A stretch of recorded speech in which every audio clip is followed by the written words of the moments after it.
What's up, YouTube? It is your boy JB, and we are here today with a brand new season of Ready to Love over on OWN.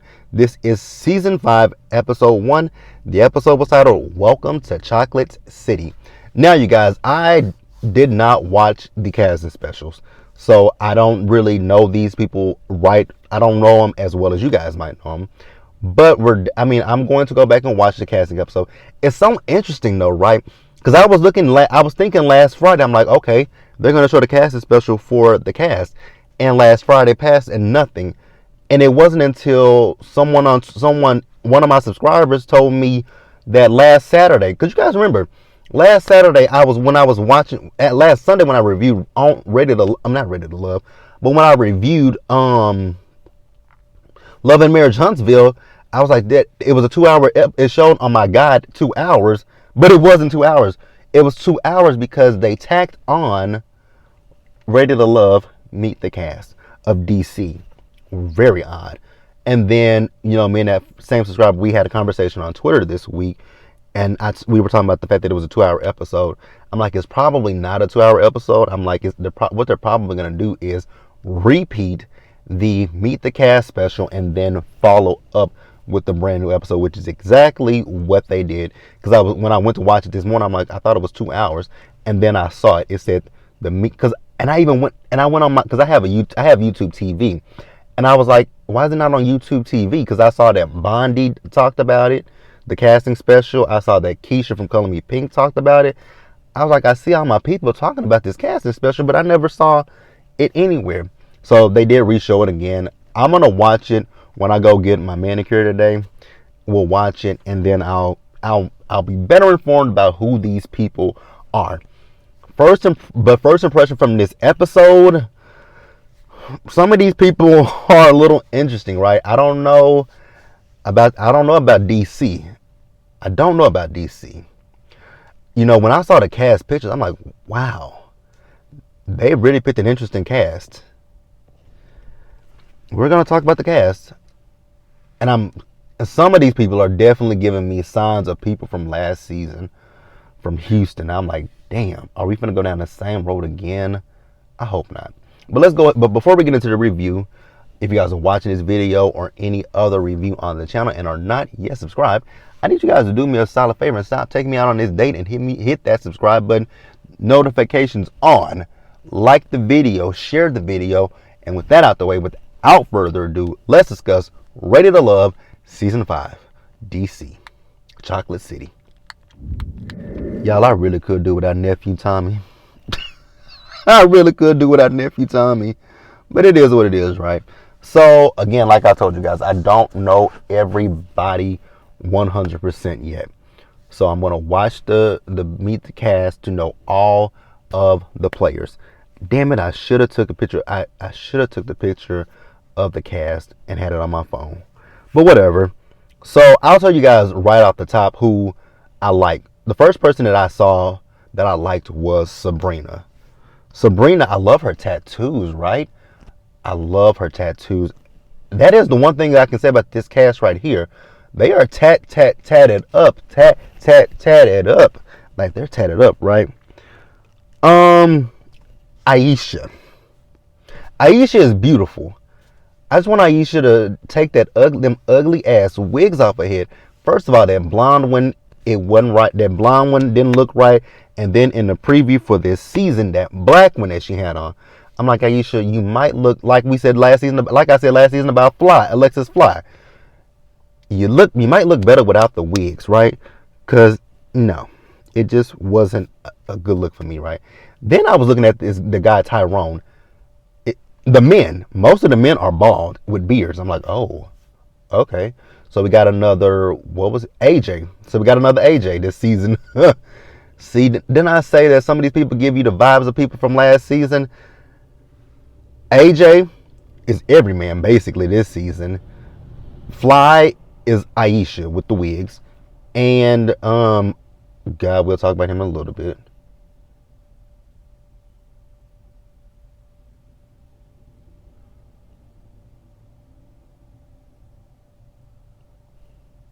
You got I don't like people. So this car was just driving right here, right?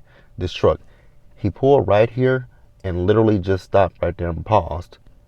Like, so you see a person in the car talking, there's a camera facing me. But yeah, so Tyrone looked a little cockeyed, not being funny.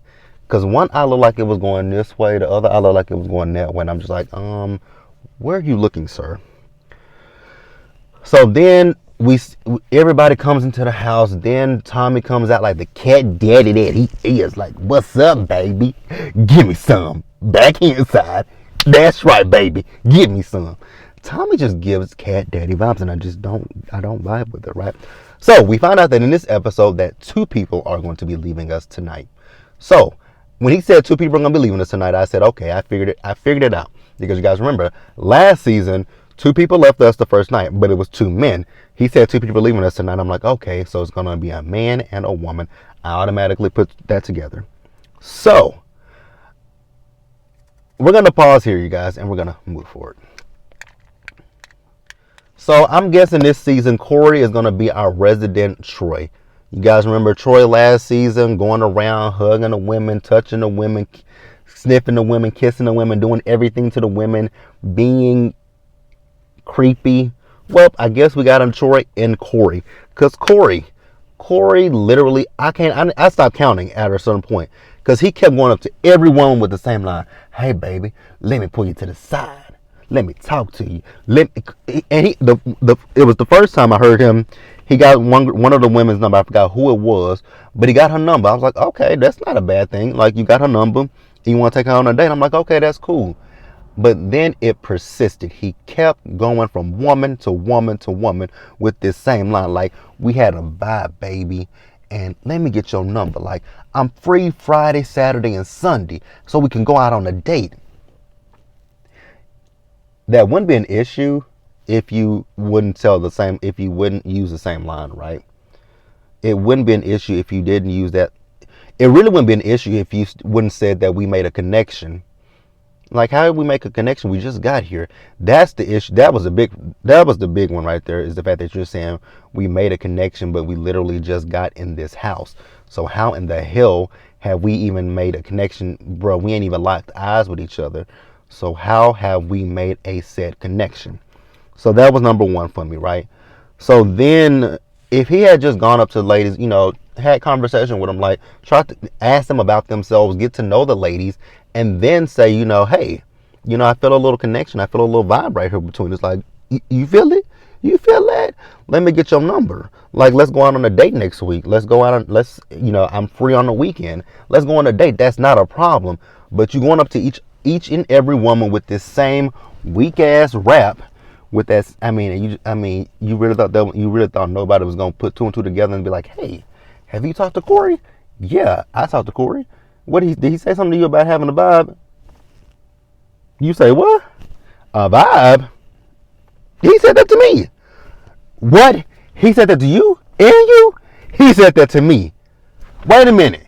He said that to you, and me. Oh, hell no. He said that to you, and me? Oh, we finna go kick his ass.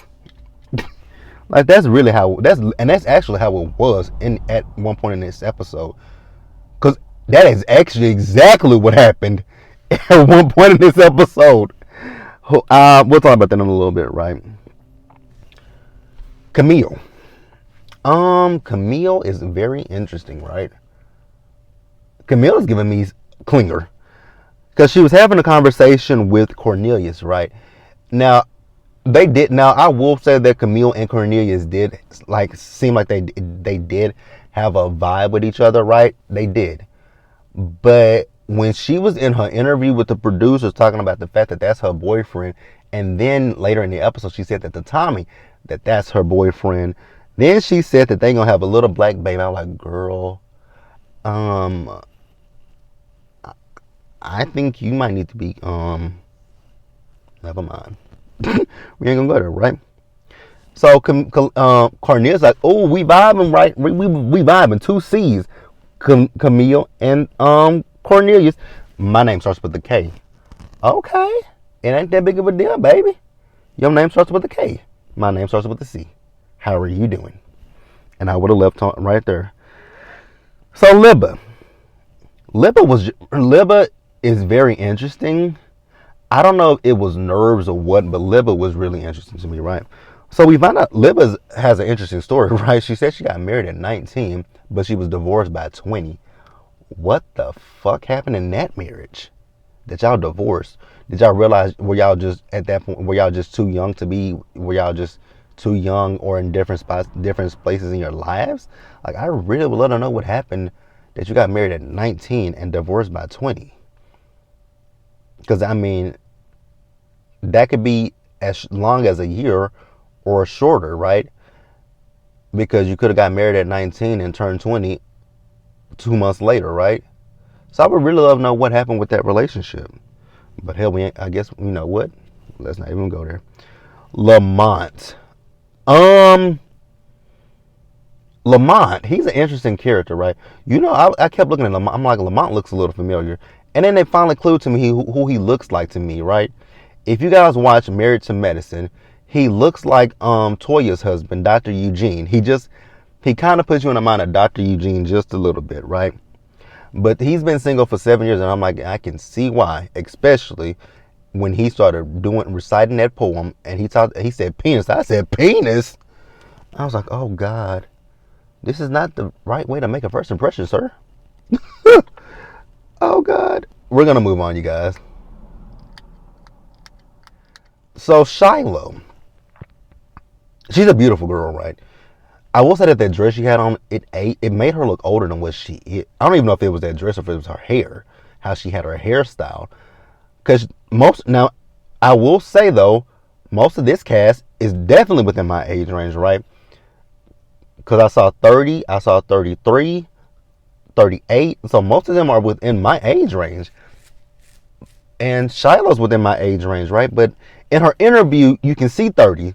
But in this scene, that dress and that hair, and the way her hair was styled, it screams a little bit of 40 to me. So she's an intimacy. She said she has she said another profession, but I forgot what it was. The thing that caught my eye was, on my ear, was when she said she's an intimacy coach. I'm like, an intimacy coach? I've never heard of that, right? She said she was a life coach, but then she said intimacy coach. I'm like, I have never in my life heard of an intimacy coach, right?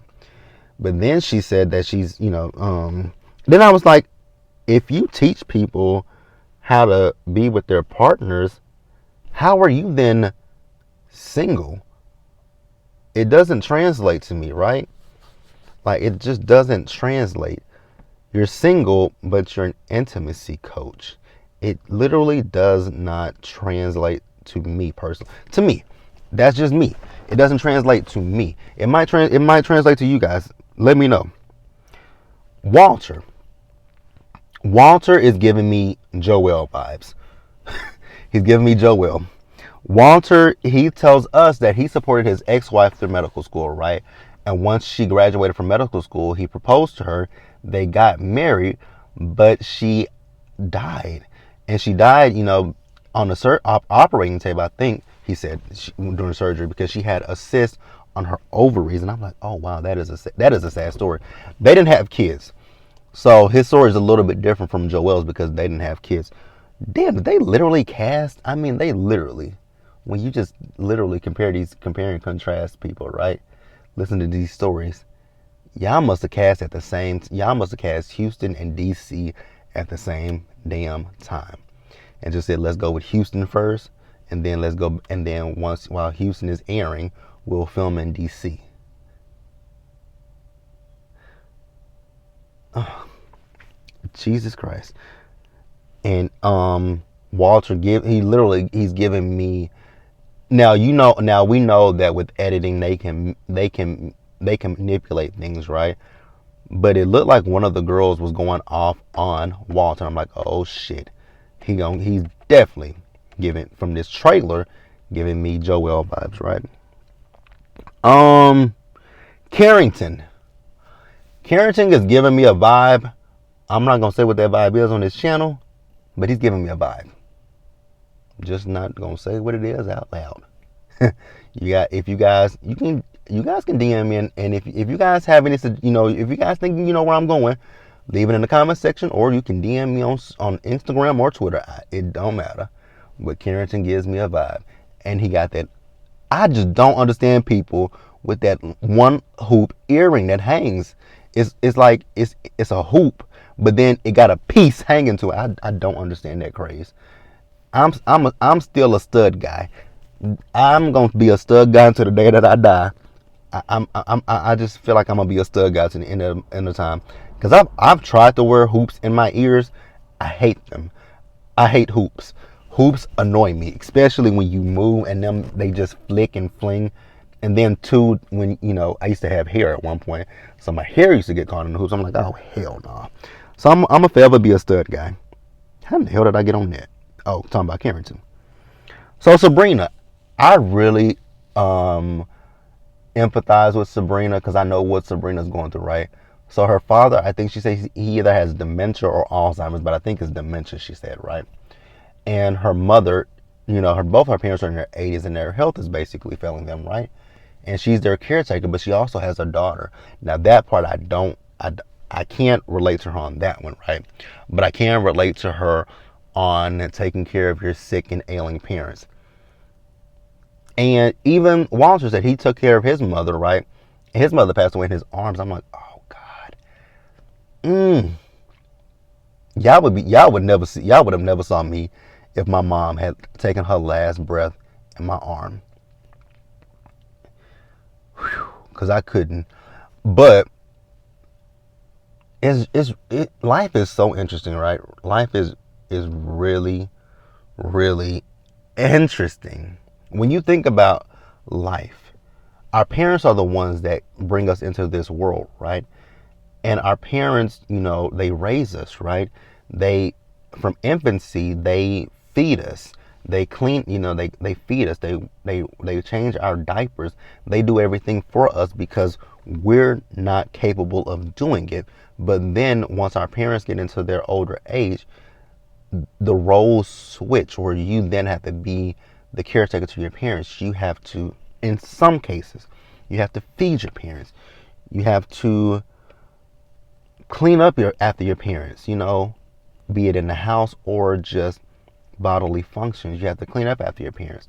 Now, luckily enough for me, my mom she wasn't handicapped, so she was still able to move around the house. She was still able to cook for herself, but I had to do everything I had to do things for her because she couldn't sit. She couldn't sit for long periods of time, right? So I would have to shop for her. That was the main thing. I had to shop for her. She stopped driving, so I would have to take her to her doctor's appointments. I would have to listen to everything that the doctor was saying so that I retained it. So that way, if she forgot something, I knew it. So I definitely know where she's coming. I know where Sabrina's coming from, and I know where Walter was coming from. I don't know if I would be strong enough to still be around if my mom passed away in my arms. So my heart definitely goes out to Sabrina. So with that one, I want to move forward, and let's just change the subject and move forward. All right, you guys. So Cornelius was talking to Courtney, right? I'm like, Cornelius, I don't know if your girlfriend Camille is gonna like that. Now her name is spelled so funny, Kamil. Where's the E? Your mama was really going different.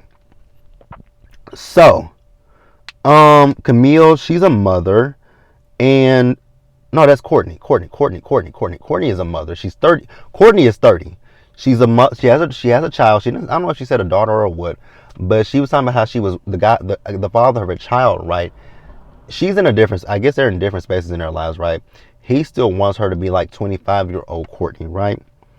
So she's done with that. Frank, I don't know how to read Frank, right?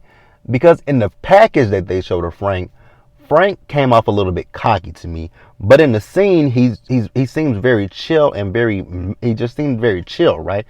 So Frank has tattoos. Sabrina has tattoos. Sabrina. It's Frank, it's Sabrina. It is Aisha, and it is Libba. Libba was telling him about where her tattoos were.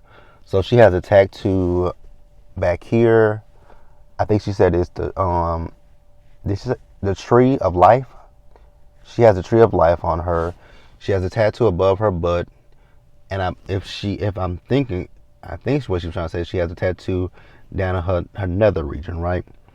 So then in this episode, I'm gonna tell you two people who I was like, who the are these people? Dante and Naeem. Where in the hell do they come from? They never, I mean, in the first half of I think at this point we were 30 minutes in, and I'm like, where did they come from? Hadn't I saw them, right? So Dante, he's talking to Shiloh, right? So we found out a little bit about Shiloh. Shiloh is part Trini and Hispanic and Mexican, right? So she talks about her life and about her parents divorcing, right? And I'm like, okay, we get more layers with her. I just still have a lot of questions, like an intimacy coach, and you're single. How? All right. So remember I was just telling you guys earlier about Corey, right?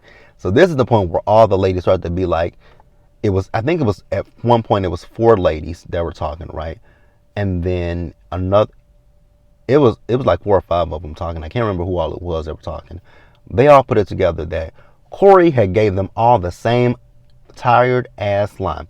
I will say one person in this episode, I liked her. She's very beautiful, but her questions that she were asking were pretty evasive. I'm like, is that what you ask people when you getting to know them?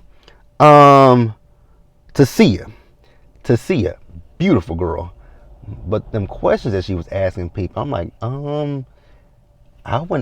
if you ask me some questions like that, I'm probably would get up and excuse myself, right? So Tommy comes out, cat daddy extraordinaire, like, give me some, baby. Slick side.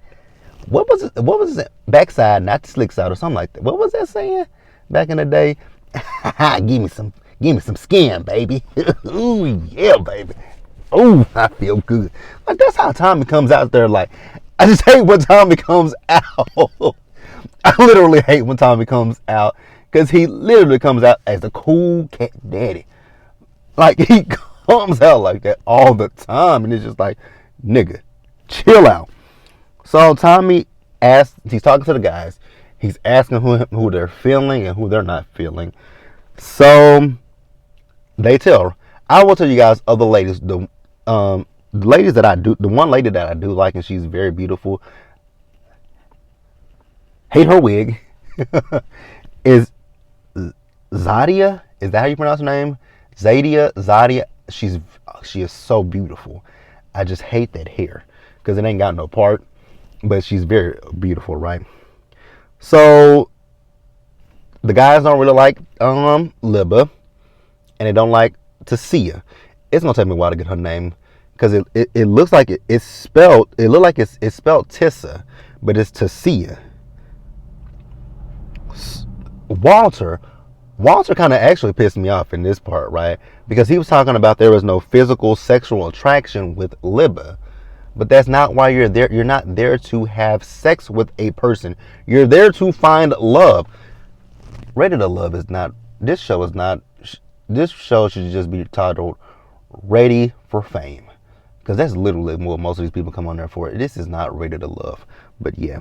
So then Tommy, cat daddy, hey, give me some, baby. All right, you good. Cat daddy goes over to the ladies, and they ask the ladies who did they like, who did they not like. Top of the list was Lamont. I'm like, ain't no surprise there. And then also Corey. I'm like, no surprise there. But they still ended up keeping Corey. I'm confused. Like, Corey's at the top of y'all list. Y'all know that Corey asked each and every woman, damn near almost every woman on a date. And even Corey said, which was so rude and damn disrespectful, he said one of those ladies he shouldn't have even asked on a date. I'm like, oh, you think so highly of yourself. You know what? We're not even going to talk about it.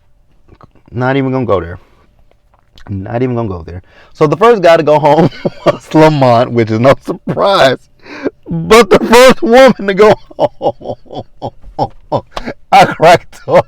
I died laughing. It was Libba. And I'm not laughing at Libba going home. I'm laughing at the fact that everybody was like, And even Lip was like, what? I died laughing at that shit because that was hilarious how they all just gasped. I'm like, really? Y'all shocked about that?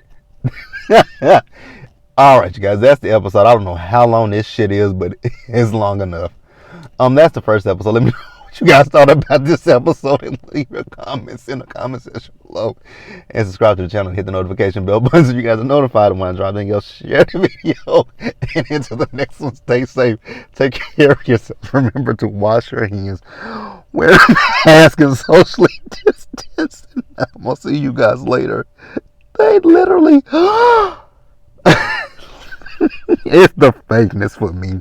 But I'm going to see you guys later. Bye, guys. It was fake.